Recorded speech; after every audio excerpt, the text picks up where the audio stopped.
મિત્રો,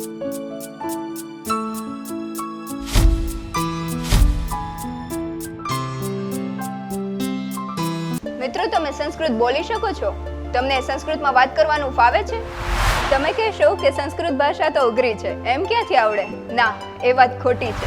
મૂળ બાબરાના વતની સંસ્કૃતના યુવા વિદ્વાન મહર્ષિ ગૌતમ દવે જુદા જુદા ગામોમાં સંસ્કૃતના નિઃશુલ્ક વર્ગો ચલાવી કોઈ પણ વ્યક્તિને સંસ્કૃતમાં વાતચીત કરતા શીખવે છે. આવો મળીએ મહર્ષિ ગૌતમ દવેને. સદા શિવસમારંભામ શંકરાચાર્ય મધ્યમામ અસ્મદાચાર્ય પર્યંતામ વંદે ગુરુ પરંપરામ. દરેકને મારા જય ભારત, નમો નમઃ. હું મહર્ષિ ગૌતમ દવે. મારું નિવાસસ્થાન બાબરા છે. પિતાજી નિવૃત્ત પોલીસ છે. હું 2007 સુધી બાબરા તાલુકામાં તાલુકા શાળા અંતર્ગત 7મા ધોરણ સુધી અભ્યાસ કર્યો હતો. 2007થી લઈને 2013 સુધી શ્રી ભાગવત વિદ્યાપીઠ સોલા, જે ગુજરાતનું કાશી કહેવાય છે, ત્યાં મને અભ્યાસ કરવાનો એક અવસર મળ્યો.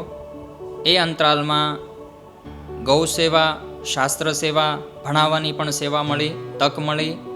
અને ત્યારબાદ સંસ્થા થકી અમને કાશી વિશેષ અભ્યાસ કરવા જવા માટે એક અવસર મળ્યો. અને કાશી હિન્દુ વિશ્વવિદ્યાલયમાં કોલેજ આચાર્ય અમારું 2019માં પૂરું થયું. ત્યારબાદ બીએડ કરવા માટે કર્ણાટકનું શૃંગેરી, જ્યાં જગતગુરુ શંકરાચાર્યજીની શ્રી શારદા પીઠ છે, એ સંસ્થામાં રહીને 2 વર્ષ સારી રીતના અભ્યાસ અને ગુરુજનના માર્ગદર્શન હેઠળ સંસ્કૃતથી અને ભારતીય સંસ્કૃતિથી ઘણું ખરું શીખવા મળ્યું છે. હાલમાં મારો અભ્યાસ પૂરો થયો એને 6 મહિના થયા છે. અને 6 મહિનાથી યાની કે જૂન મહિનાથી આરંભીને અત્યાર સુધી 10 વર્ગો ચલાવવામાં આવ્યા છે. નિઃશુલ્ક સંસ્કૃત સંભાષણ વર્ગો ચલાવવામાં આવ્યા છે. જેમાં સૌ પ્રથમ બાબરા તાલુકામાં વર્ગ ચલાવવામાં આવ્યો હતો. ત્યારબાદ અમરેલી બાદ ભાવનગરમાં પણ 3 સ્થળોમાં એક જ સાથે ભણાવવામાં આવતું હતું. ત્યારબાદ ઓનલાઈન પણ 2 વર્ગો ચલાવવામાં આવ્યા. ત્યારબાદ અમદાવાદનું સોલા વિદ્યાપીઠ, ત્યાં પણ 20 દિવસીય વર્ગ ચલાવવામાં આવ્યો. ત્યારબાદ સુરત જવાનું થયું હતું, ત્યાંની પણ સૂર્યપુર સંસ્કૃત પાઠશાળામાં 10 દિવસીય વર્ગ ચલાવવામાં આવ્યો. આ વર્ગનો ઉદ્દેશ્ય એ છે કે આપણી ભારતીય સંસ્કૃતિ અને સંસ્કૃત ભાષા, આપણે સૌએ જાણીએ છીએ કે ભારત દેશનું જનભાષાનું માધ્યમ સંસ્કૃત ભાષા હતું. તો આજે કેમ નહીં, એવો સંકલ્પ અમારા ગુરુજનનો પણ છે. અને દરેક ભારતીય નાગરિકનો પણ એ એક સંકલ્પ હોવો જોઈએ કે સંસ્કૃતિનું રક્ષણ થાય અને ભાષાનું પણ રક્ષણ થાય. આપણે આદિ જગતગુરુ શંકરાચાર્યજીના કાળને આપણે જોઈએ, એમના સમયને, તો એ સમયે તો શાસ્ત્રમાં એ પ્રમાણ આવે છે કે પાળેતા પક્ષીઓ પણ સંસ્કૃત બોલતા હતા. સ્વતઃ પ્રમાણમ પરત પ્રમાણમ, યાની કે વેદ સ્વયં પ્રમાણિત છે યા એને કોઈને પ્રમાણિત કરવાની જરૂરત પડે છે. જેમ કે કોઈ રાજા છે તો રાજાને સ્વયં જ તે પ્રકાશિત થાય છે, યાની કે હું રાજા છું, યા તો કોઈના કહેવા દ્વારા કોઈ મંત્રી એમ કહેશે કે આ આપણા દેશના રાજા છે, ત્યારબાદ એ ખ્યાલ આવે છે કે આ રાજા છે, યા તો એમને જોઈને જ તે ખ્યાલ આવી જાય છે કે નહીં, એ સ્વયં રાજા છે. એ સમય એ હતો, તો આજે કેમ એવો સમય ન આવી શકે? અને એનાથી જ તે આપણી સંસ્કૃતિ, કારણ કે એ પણ કીધું છે કે કોઈ પણ દેશનું મૂળ ત્યાંની સંસ્કૃતિ હોય છે.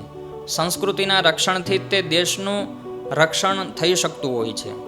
સંસ્કૃતિનું રક્ષણ થાય તો જ તે દેશનું રક્ષણ સંભવ થાય. તે માટે યથા સંભવ આપણે દરેક ભારતીય નાગરિકોએ પ્રયાસ કરવા જોઈએ. એ માટે જ તે હું 108નો સંકલ્પ કરીને સમગ્ર ગુજરાતભરમાં અત્યાર સુધીમાં 10 વર્ગો ચલાવવામાં આવ્યા છે. અને અન્ય પ્રદેશોમાં પણ ચલાવવામાં આવશે. જે પ્રમાણે અવસર બનતા જશે એ પ્રમાણે ભાષાના પ્રચાર માટે, સંસ્કૃતિના રક્ષણ માટે અને સમાજને એક શાસ્ત્રમાં રહેલું જ્ઞાન જે છે, એક પરમ તત્વનું જે જ્ઞાન છે, એનો એક બોધ થાય, એક ખ્યાલ આવે, એક સમજ શીખ મળે, એ માટે આ પ્રયાસો છે. આ વર્ગ જો કે 10 દિવસનો હોય છે. એમાં નિયમિત રૂપે 2 કલાકનો સમય આપણે નિશ્ચિત અભ્યાસક્રમના આધારે કરેલો છે, જેમાં બાળકોને અને દરેક વર્ગોમાં અત્યાર સુધી છોકરા છોકરીઓ, દીકરા દીકરીઓ અને ઘણા ભાષા શિક્ષકો પણ ઉપસ્થિત રહીને સારી રીતના બોલતા પણ થયા છે અને સારી રીતના એ બધાએ સંસ્કૃત શીખ્યું છે.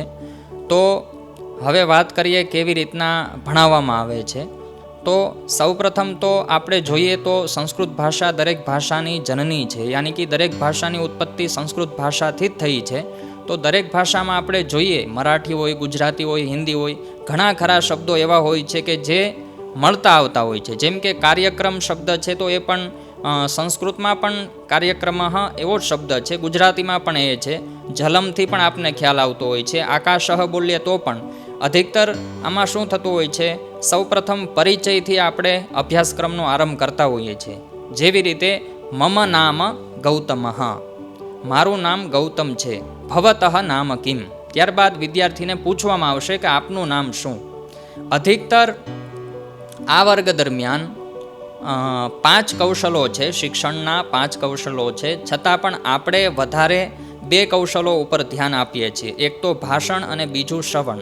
યાની કે જે કોઈ પણ વર્ગના માધ્યમથી વર્ગ સંચાલક યા અધ્યાપક જે ભણાવી રહ્યા છે તો એ ભાષણ યાની કે એમના દ્વારા બોલવામાં આવશે, એમના દ્વારા વિષય યા પાઠ્ય બિંદુ ઉપસ્થિત કરવામાં આવશે અને છાત્રો દ્વારા એ સાંભળવામાં આવશે. એટલે બીજું કૌશલ થઈ ગયું શ્રવણ. એક પાઠન, ભાષણ અને શ્રવણ 2 કૌશલો થઈ ગયા.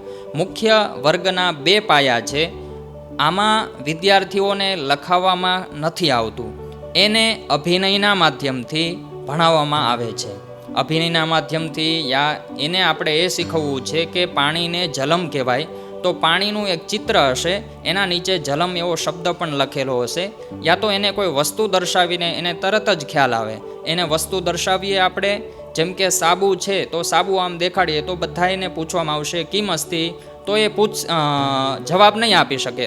ના આપી શકે તો આપણે કહેશું કે ફેનકમ, સાબુને ફેનકમ એવું સંસ્કૃતમાં કહેવાય. એ જ પ્રમાણે વર્ગના અંતર્ગત એમને સંસ્કૃત સુભાષિતો પણ શીખવવામાં આવતા હોય છે.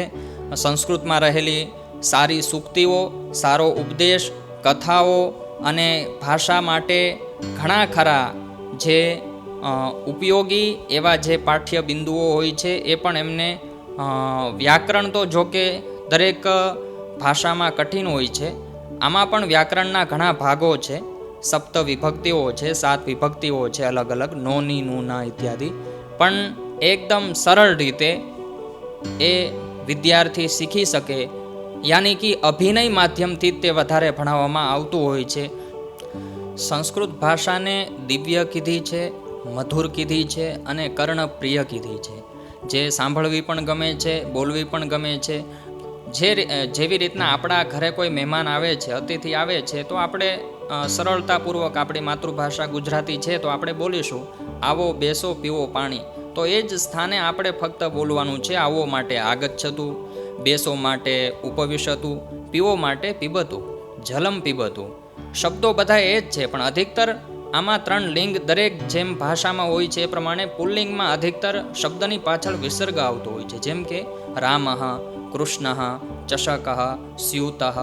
એ પ્રમાણે સ્ત્રીલિંગ શબ્દોમાં આ પાછળ આવતો હોય છે અને ઈ આવતો હોય છે. જે પ્રમાણે રમા, ઉર્મિલા, જયા, લતા, પત્રિકા આ દરેક સંસ્કૃતના સ્ત્રીલિંગ શબ્દો છે. અને ઈકારાંત શબ્દ યાની કે શબ્દની પાછળ ઈ આવો, યાની કે લક્ષ્મી, પાર્વતી, નદી, પેન્સિલને અંકની કહેવાય, બોલપેનને લેખની કહેવાય. એમાં પાછળ વધારે ઈ, એનાથી આપને ખ્યાલ આવી શકે કે આ સ્ત્રીલિંગ શબ્દ છે તો એનો ઉપયોગ કેવી રીતના કરવો. અને વધારે સંસ્કૃત શબ્દોમાં નપુંસકલિંગ શબ્દોમાં મ આવતો હોય છે. મ એટલે એ ખોડો મ હોય છે. જેવી રીતે પત્રમ, પુષ્પમ, જલમ, એ પ્રમાણે જેની પાછળ અડધો મ આવતો હોય છે. દરેક નપુંસકલિંગ શબ્દો હોય છે તો એનો પણ ઉપયોગ આપણે એવી રીતના કરતા હોઈએ છીએ. સંસ્કૃતમાં જેમ આપણે જળ કહીએ તો જળને આપણે જ્યારે જલમ બોલીએ તો એ સંસ્કૃત શબ્દ થઈ ગયો છે. એટલું કઠિન છે જ નહીં. અને જેમ મેં આપને કીધું કે આપણે ખરેખર વાગ વ્યવહારમાં લાવવાની જરૂરત છે, યાની કે ફક્ત લખીને આપણે મૂકી દઈએ તો એનો કોઈ ઉપયોગ યા જે આપણો એક ઉદ્દેશ્ય છે એ પૂર્ણ થતો નથી હોતો. હું તો એ કહીશ કે લખવું હોય તો આપણે પોતાના મસ્તિષ્કમાં લખીએ અને નિયમિત રૂપે એનો આપણે બોલવામાં પ્રયોગ કરતા રહીએ. જેમ કે સવારે આપ કોઈને મળો છો તો સુપ્રભાત આપણો શબ્દ છે જ તે ગુજરાતીમાં, તો એની પાછળ મ લગાડો આપ, સુપ્રભાતમ. બપોરે મળ્યા તો સુમધ્યાહનમ, સાંજે મળ્યા તો સુસાયમ, રાત્રિકાળે મળો છો તો શુભરાત્રિ, એવું પણ આપ કહી શકો. એ આપણો એક ભારતીય શિષ્ટાચાર છે. યદિ આપણે બોલવામાં યાની કે વાગ વ્યવહારમાં નહીં લાવીશું તો એ અસંભવ છે. કોઈ પણ ભાષાનું રક્ષણ કરવું હોય તો એનું બોલાવવું, ઉચ્ચારણ થવું એ પણ ખૂબ જ અનિવાર્ય હોય છે. પૂરા ભારતમાં આજે આપણે જોઈએ તો સંસ્કૃત ભાષાના પ્રચાર માટે ખૂબ જ સંસ્થાઓ સંલગ્ન છે, ઘણા ખરા પરિષદો પણ કાર્યરત છે, ઘણી ખરી કેન્દ્રીય સરકારની યોજનાઓ છે, ઘણી રાજકીય, જેમાં પાઠશાળાઓ, સંસ્કૃત પાઠશાળાઓનું પણ ખૂબ યોગદાન છે, સંસ્કૃત વિશ્વવિદ્યાલયોનું પણ ખૂબ યોગદાન છે. અને ગૌરવની વાત એ છે કે ગુજરાત રાજ્યમાં જે આપણું સુરત મહાનગર છે ત્યાંથી સંસ્કૃત ન્યૂઝપેપર પણ છેલ્લા 10 વર્ષોથી પ્રકાશિત થઈ રહ્યું છે, જેનું નામ વિશ્વસ્ય વૃત્તાંતઃ છે. સંપૂર્ણ વિશ્વની જેમાં માહિતી સંસ્કૃત ભાષામાં આપવામાં આવે છે અને એ હંમેશા વર્ષોથી કાર્યરત છે. એ પણ એક આપણા રાજ્યના માટે ગૌરવની વાત છે કે સંપૂર્ણ ગુજરાત ખાતે જે પૂરા વિશ્વમાં એ છાપું પહોંચી રહ્યું છે, જે દૈનિક સમાચાર સંસ્કૃત સમાચાર પત્ર છે. શાસ્ત્રમાં કીધું છે ભારતસ્ય પ્રતિષ્ઠિત્વે સંસ્કૃતમ સંસ્કૃતિસ્તથા. ભારતની કોઈ પ્રતિષ્ઠા યા માન મર્યાદા કોઈ હોય તો એ ભાષા સંસ્કૃત અને ભારતીય સંસ્કૃતિ. તો એનું રક્ષણ કરવું એ દરેક ભારતીય નાગરિકનું પહેલું કર્તવ્ય બનતું હોય છે. અને વધારે તો સમગ્ર વિશ્વમાં યા સમગ્ર દેશભરમાં જે કોઈ પણ સંસ્કૃત શિક્ષકો છે તો એમને તો સમાજ કલ્યાણ માટે પોતાનો સમય યત્કિંચિત સમય થોડો ફાળવવો જોઈએ, જેનાથી સમાજ સંસ્કૃત બોલતું થશે અને ભારતીય સંસ્કૃતિનું પણ રક્ષણ એનાથી જ તે સંભવ થશે. દોસ્તો, જોયું ને, મહર્ષિ ગૌતમ દવેની વાતો સાંભળીને લાગ્યું ને કે આપણે પણ સંસ્કૃત બોલી શકીએ છીએ.